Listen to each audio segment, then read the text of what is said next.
코칭 바이블 7장. 질문 안에 해답이 있다. 강력한 질문을 하라. 코치와 코칭을 받는 사람이 여행의 동반자라면 코치의 질문과 경청은 그들이 함께 가는 길을 밝혀주는 등불입니다. 줄리스타 코칭 매뉴얼 중. 모든 질문은 그 순간 우리 경험의 한 측면에 관심을 집중시키는 힘을 갖고 있습니다.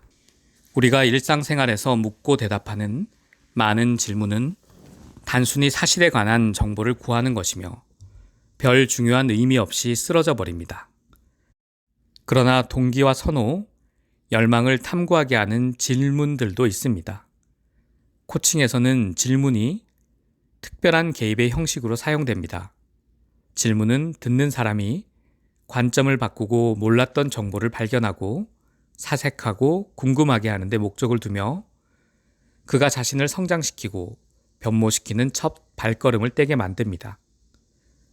그런 질문들은 듣는 이의 내면 탐색을 촉발시키며 코칭에서 매우 유용한 도구가 되기도 합니다. 고객은 코치의 질문에 놀라기도 합니다. 그런 질문들은 코치와 고객이 함께 미지의 영역을 탐구하도록 논의의 영역을 확장시킵니다. 이것이 코칭에서 위대한 혁신이 일어나는 지점입니다. 당신이 진정으로 원하는 것은 무엇입니까? 라는 단순한 질문이 엄청난 결과를 가져올 수 있습니다. 고객이 저는 무엇 할 수 없어요 라고 말하면 코치는 무엇이 당신을 못하게 합니까? 라고 묻습니다. 또 어떤 고객이 저는 한 번도 그런 걸 해본 적이 없는데요 라고 말하면 코치는 그렇게 하면 어떤 일이 일어날 것 같습니까? 라고 묻습니다. 효과적인 질문의 틀은 처음에 코치가 잡지만 지금 알고 있는 것 이상의 것을 탐구하고 궁금해하고 성찰하고 깊숙이 파고드는 습관은 고객에게 빠르게 습득되어 나중에는 고객 스스로 사용할 수 있게 됩니다. 종종 이런 일이 일어나고 있다는 첫 번째 신호는 고객이 저는 지금 이 상황에서 당신이 저한테 뭘 묻고자 하시는 건지 궁금합니다. 라는 식으로 말하는 것입니다. 코치는 이 상황에서 당신에게 진정으로 중요한 것은 무엇입니까? 라고 물었을 것입니다. 이 고객은 의식적으로 자기 코치를 셀프 코칭을 위한 모델로 삼고 있는 것입니다. 시간이 흐르면서 고객은 한창 무언가에 열중해 있을 때에도 더 깊은 이해와 자기 인식 단계에 도달하도록 잠깐의 중단이나 휴식 시간을 가지게 됩니다. 그리고 이런 과정은 자동적으로 진행되죠. 탐색을 시작하는데 필요한 시간은 단 몇 초면 됩니다. 그 시간에 그들은 이전에는 미처 몰랐던 해답을 찾아내기도 합니다. 핵심을 파고드는 강력한 질문 던지기. 듣는 사람에게 새로운 사고를 자극할 때, 그 사람이 본래 알고 있는 것 이상을 탐구하도록 요청할 때, 상자 밖의 사고를 요구할 때, 새로운 연결성을 확립하도록 도울 때, 새로운 관점이나 다른 관점에서 익숙한 것들을 보도록 할 때, 질문은 힘을 갖습니다. 그런 질문들은 아주 강한 효력을 가지며 가장 가치 있는 코칭 도구 중 하나가 됩니다. 이런 질문들이 결과를 얻어내는 방식은 모두 같지 않습니다. 이 장에서는 여러분이 사용할 수 있는 신문하기, 요청하기, 허락 구하기, 이렇게 세 가지 질문에 대해 살펴볼 것입니다. 그 다음으로는 이 세 가지 모두를 가득 충전시킬 수 있는 마법의 요소, 침묵의 힘에 대해 다룰 것입니다. 신문하기. 신문하기는 가치에 관한 것, 즉 무엇이 한 사람의 신념을 뒷받침하는가를 묻는 것입니다. 그 질문들은 고객이 자신에게 너무 친숙한 나머지 미처 의식하지 못하는 것을 생각하도록 합니다. 우리는 일상생활에서 성실성이나 친절과 같은 가치, 보통 무엇 해야 한다라는 말로 표현되는 판단은 거의 무의식적으로 합니다. 코칭은 고객이 그것들이 의미하는 바가 무엇인지를 풀어보도록 하고 다른 사람들이 어떻게 같은 말을 완전히 다른 의미로 사용할 수 있는지 이해하도록 돕습니다. 종종 이 작업은 큰 문제로 이어집니다. 무엇이 나를 계속 움직이게 하는가? 나는 그것을 어떻게 아는가? 어떤 대가를 치르더라도 내가 지켜야 할 것은 무엇인가? 어떤 것이 충분한지 나는 어떻게 아는가? 내가 바라는 방식으로 상황이 바뀌기 시작한다는 것을 어떻게 알 수 있는가? 때로 코치는 세션 시간을 신문을 위한 질문으로 마치기도 합니다. 이것은 결말이 없는 질문입니다. 그런 질문은 고객을 특별히 유익한 탐구의 길로 이끕니다. 당신이 가진 힘을 발견하고 받아들인다면 삶이 어떻게 달라질까요? 라는 질문이 그런 것입니다. 시간이 흐른 뒤에 고객은 그런 질문들을 곰곰이 생각해 볼 것입니다.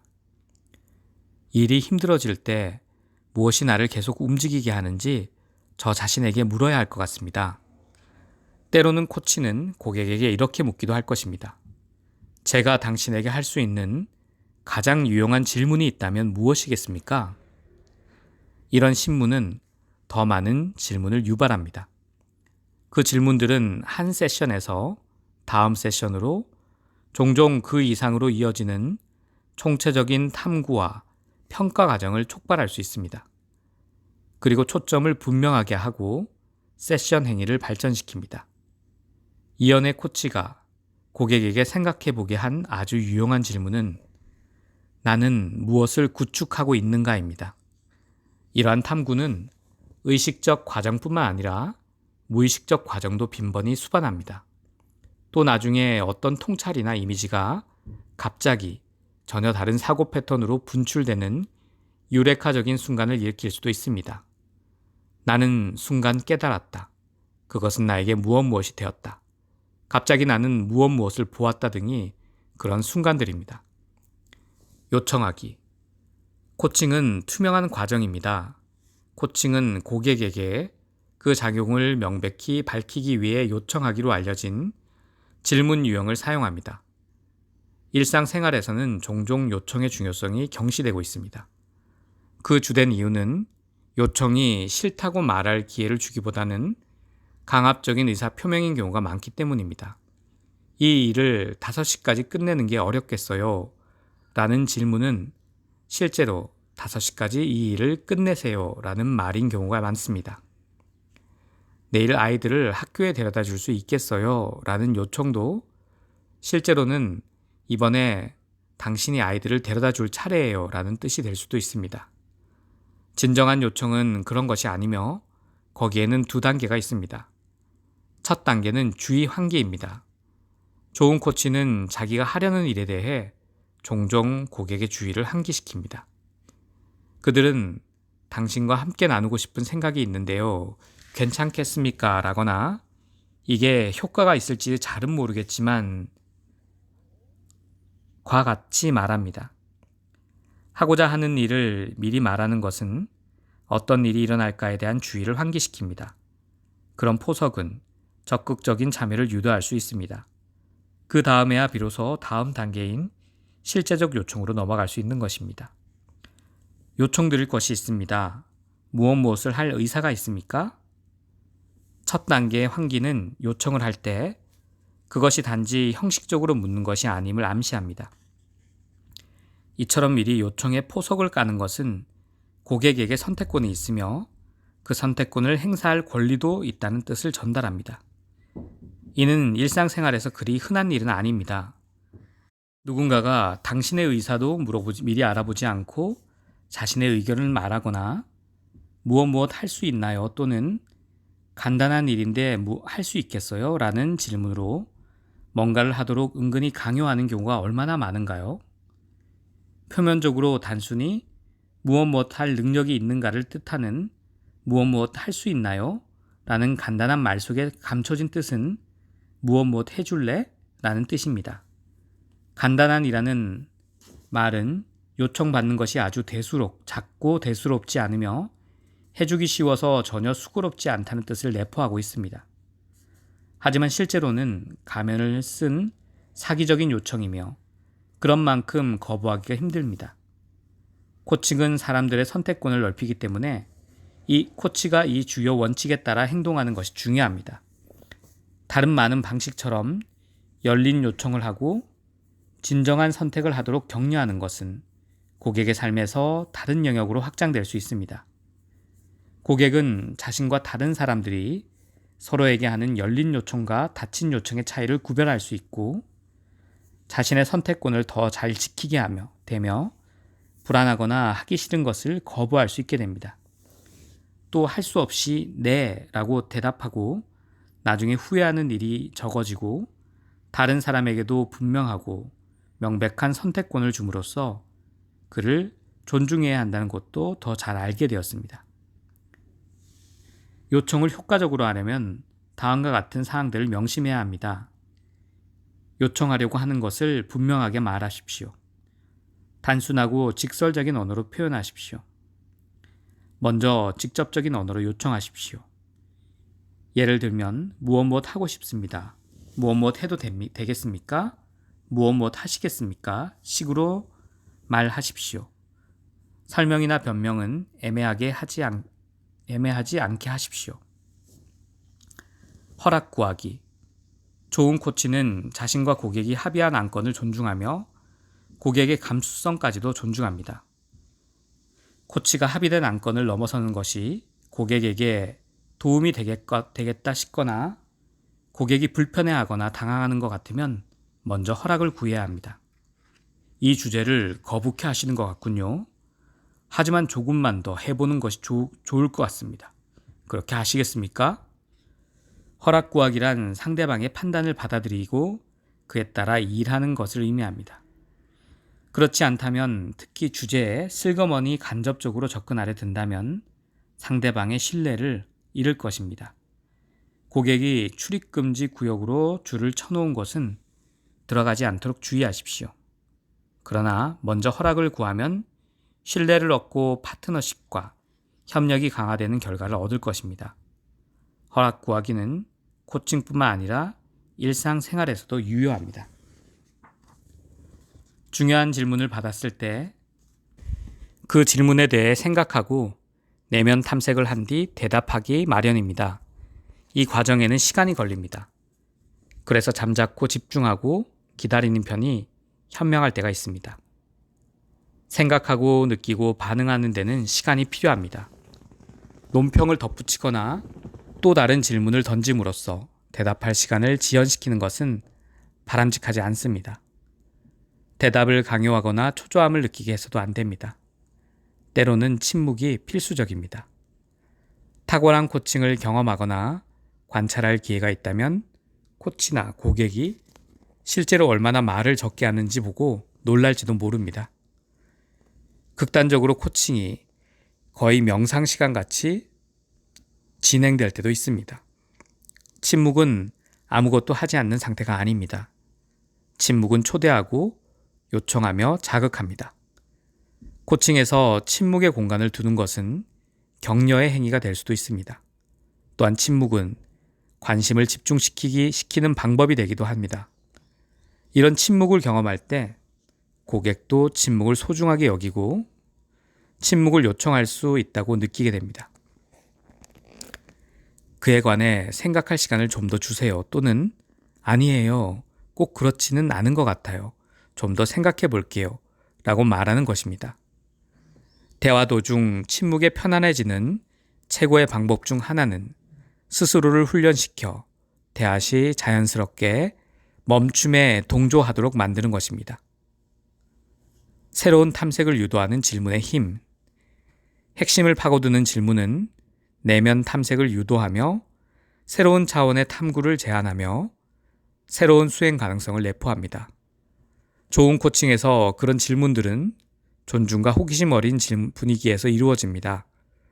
코치는 그 질문들에 대한 답을 알고 있지 않습니다. 그렇기에 그것은 마법과도 같은 질문입니다. 코치는 진심으로 그 해답을 알기 원하며 고객도 그러기를 바랍니다. 핵심을 파고드는 질문을 수집하라. 어떤 질문들은 진정으로 생각이란 것을 하게 만드는 굉장한 힘을 지니고 있습니다. 그 질문들은 우리가 내면적 경험을 재구성하는 방식으로 내면적 탐색을 하게 합니다. 그러면 이전에는 한 번도 경험해보지 못한 방식으로 사물을 보게 됩니다. 새로운 사고방식은 새로운 존재 방식을 낳습니다. 모든 질문은 멋진 선물입니다. 물론 더 좋은 선물이 있긴 하지만 진정으로 뭔가를 전달하는 것, 어디에서 비롯되는지 전혀 모르는 질문들을 모으는 것이 좋습니다. 이연의 아내는 의사와 흥미로운 상담을 한 적이 있습니다. 의사는 만약 당신이 혼자서 석 달 동안 살아야 한다면 석 달이 끝나는 날 당신은 자신의 어떤 점이 좋고 어떤 점이 싫을 것 같습니까? 라고 질문했습니다. 그녀에게 이 질문은 마치 폭탄처럼 머리를 꽝 하게 울리게 만들었습니다. 그 질문은 그녀가 진짜 제대로 생각을 하게 했습니다. 이후 그녀는 코치로서 수많은 고객들에게 그 질문을 했습니다.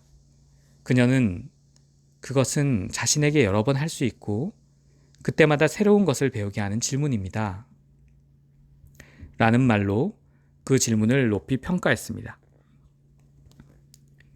코칭 관련 자료에서도 유용한 질문을 찾을 수 있겠지만 질문에 대한 필터링을 시작하는 순간 여러분은 삶을 살아가는 도중에 마주치게 되는 선물에 놀라게 될 것입니다. 여러분은 최근에 어떤 좋은 질문을 받았습니까? 그러한 질문들은 단순히 정보를 구하거나 듣는 이에게 잘 연습된 설명을 하도록 부추기거나 예 아니오식의 대답을 하도록 하는 질문들과는 전혀 다릅니다. 핵심을 파고드는 질문은 이럴 때 하면 더욱 큰 효과를 볼 수 있습니다. 더 깊은 탐구가 필요하다고 느낄 때, 난관에 봉착했다고 느낄 때, 자신이나 다른 사람이 한 가지 시각에 갇혀 상황을 보고 있다고 느끼거나 다른 관점을 고려하는 것이 더 나은 결과를 가져올 것이라고 판단될 때, 다른 사람이나 자기